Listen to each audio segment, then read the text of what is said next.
노태우 전 대통령의 비자금 문제에 오늘은 좀 주목을 해서 이야기를 좀 해보고 싶은데 요 비자금 부분에 대해서 우리 잘 알고 있습니다. 잘 알고 있죠. 네. 저도 여기서 뭐 관계자인데 이 관계자라고요? 비자금을 갖고 있어요? 아니 관계자 호소인. 아 호소인. 네, 왜냐면 제가 SKT하고 지금 법적 분쟁하고 있는데 돈 달라고 지금 하고 있잖아요. 네, 이게 지금 SKT하고 연결되어 있는 거기 때문에 제가 오늘 노소영 씨한테도 경고를 했어요. 이 문제가. 노소영 씨는 들었을까? 이름만 서로 알고 있고. 그러니까 저도 사실 놀란 게 우리가 그냥 일반적으로 SK는 노태우 힘으로 컸지 않겠냐 정도로 있었기 때문에 그래서 최태원에 대해서 야 나쁜 놈이다 생각하지 않았겠어요? 야 정말 그래도 좀 줘야 되지 않겠냐 일반적으로 인간적인 정서로 그래서 좀 노세훈한테 많이 기울였다고 생각을 해 일반적인 국민들 아는 사람들 입장에서는. 근데 난 판결문에 아니 그리고 노세훈 씨도 이제 2심에서 있는 아주 대놓고 노태우가 비자금 300억 원을 주고 최종현 회장, 그러니까 최태원 회장의 부친이 받아서 태평양 증권을 인수해서 그 태평양 증권사가 자금을 빨아들여가지고 그 돈으로 SK텔레콤 만들었단 말이에요. 이게 그냥 아예 판결문에 적나라하게 노태우의 힘으로 만들었다. 노태우의 돈과 노태우의 권력으로 만들었다가 나왔는데 그럼 그 비자금 300억은 불법이죠. 노태우가 돈 벌어서 만든 게 아니고 기업체한테 받은 거 아닙니까? 그래서 실제로 그런 비자금들은 다음 정권에 승계해줬단 말이에요. 노태우 개인 게 아니란 말이에요. 최소한에.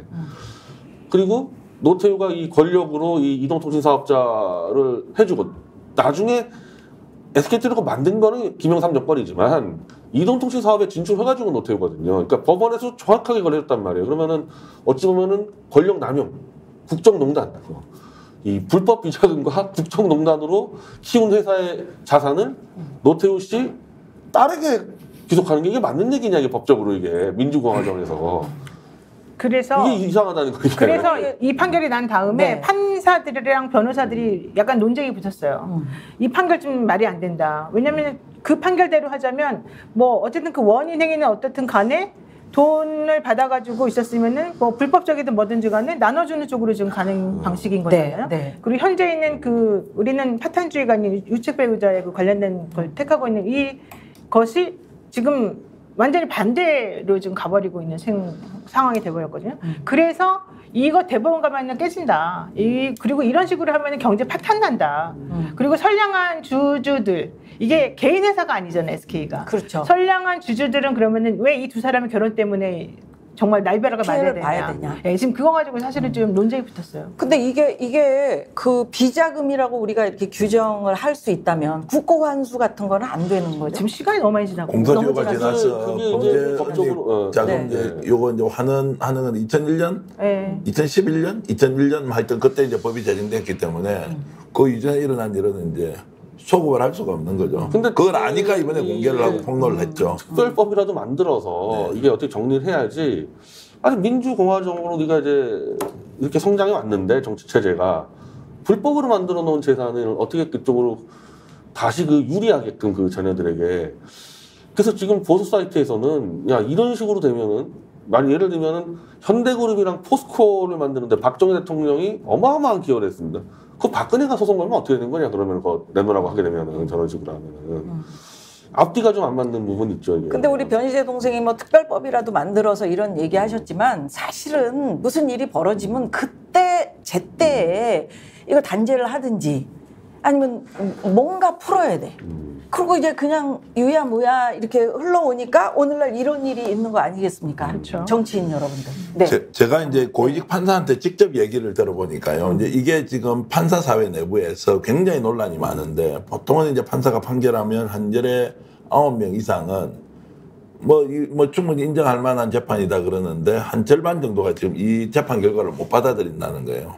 근데 그러면서 당연히 대법원에 가면 그럼 이것이 어느 정도 파기환송이 되겠지라고 전망을 하면서도 요즘 트렌드가 바뀌고 있다. 이런 방식으로 국민들이 원하는 정서가 있으면 대부분에서 이걸 받아들일 수 있는 거 아니냐 이런 것도 가능성을 점치더라고요.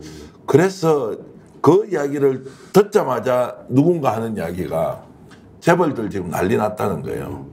재벌 배우자가 재산을 가지고 이제 이혼을 못 하겠구나.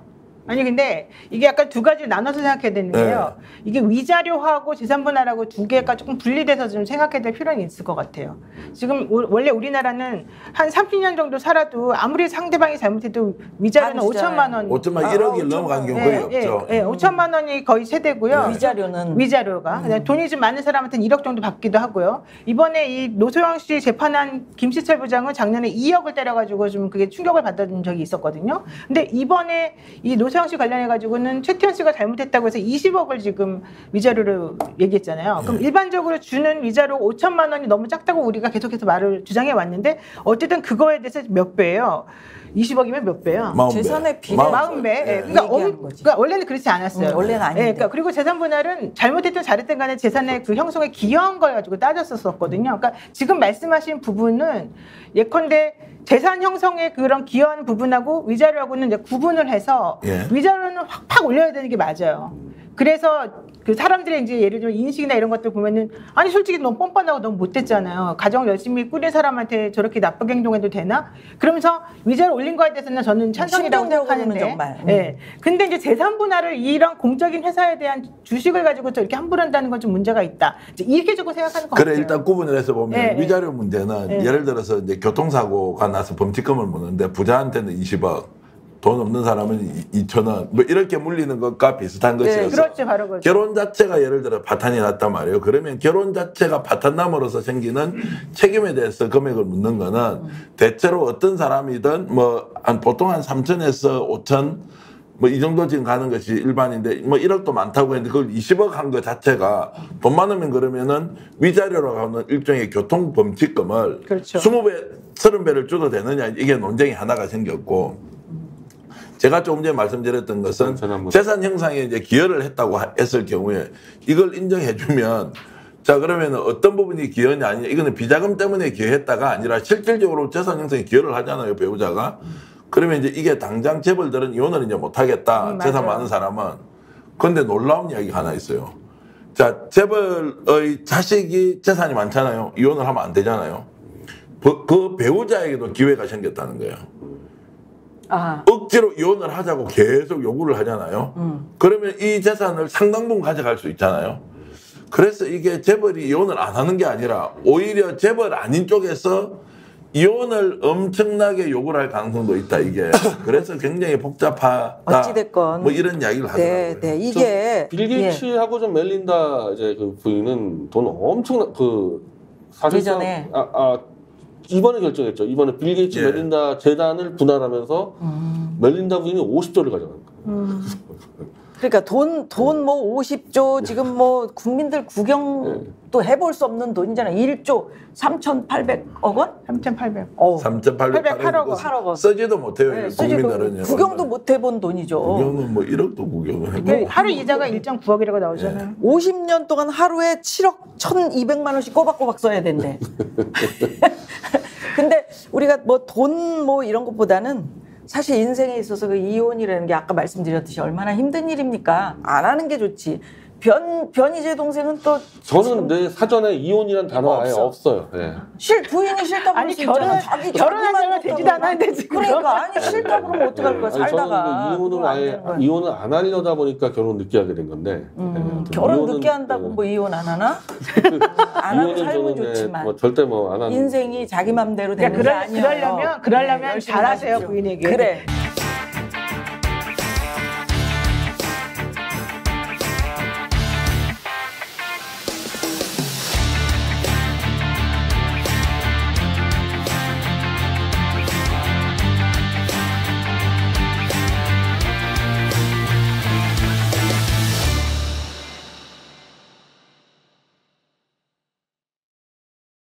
지금 당장 스픽스 구독 눌러주세요. 지금 보고 계시는 영상 좋아요, 댓글도 마구마구 남겨주세요.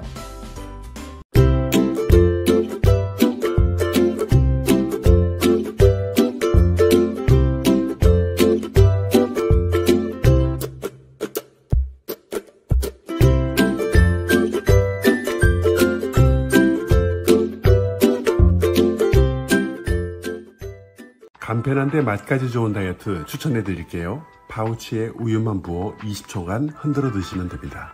서리태 단백질과 건조효모로 한 끼에 필요한 영양소들이 알차게 들어있습니다. 정말 맛있는 비타샵 블랙 스무디 다이어트.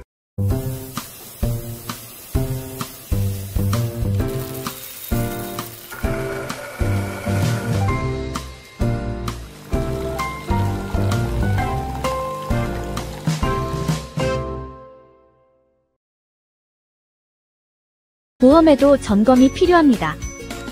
요즘 경기가 어려워서 보험료 내는 것도 부담스럽죠. 보험료는 줄이고 보장은 넓게. 건강보험도 자동차 보험도 나에게 맞춤 보장. 믿을 수 있는 보험 전문가들. 믿을 수 있다 더 착한 보험. 본 광고는 손해보험 광고 심의 기준을 준수하였으며 유효기간은 심의 결과 통보일로부터 1년입니다.